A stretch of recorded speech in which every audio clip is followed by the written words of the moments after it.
ওকে সার্জিস, আপনার কি স্মৃতি আছে? আপনি তো বেশি দিন আগে ছোট ছিলেন না, so আপনার এখন মনে হয় নতুন নতুন সালামি দেওয়া শুরু করছেন নাকি? না, তারপর এখনো পাই আসলে। আমার দাদির থেকে পাই, আব্বু আম্মু থেকেও পাই, চাচু চাচি আমাদের থেকেও পাই। আজকে থেকে তো 2 বছর আগেও পেতাম, তো হঠাৎ করে 2 বছর আমরা এমন বড় হয়ে যাই নাই যেটার কারণে পাবো না। পাই, এখনো পাই। এবং সবচেয়ে বড় পাওয়া হচ্ছে যেটা দাদির থেকে পাই। দাদির হচ্ছে সালামির সর্বোচ্চ লিমিট হচ্ছে 50 টাকা, এখনো 10 টাকা 20 টাকা 50 টাকা।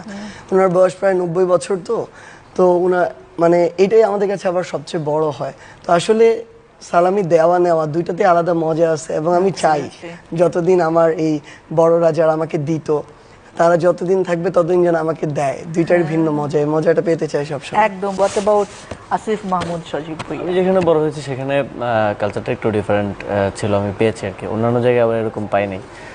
সেখানে শুধু ফ্যামিলি বা হচ্ছে চাচা খালুরা বা খালারা দিবেন এরকম না, সেখানে এলাকার আরও যারা আছেন সবাই ওই যে ঈদের আগে ব্যাংক থেকে 2 টাকার নোটের বান্ডেল, 5 টাকার নোটের বান্ডেল, নতুন নোট সেটা রাখতেন।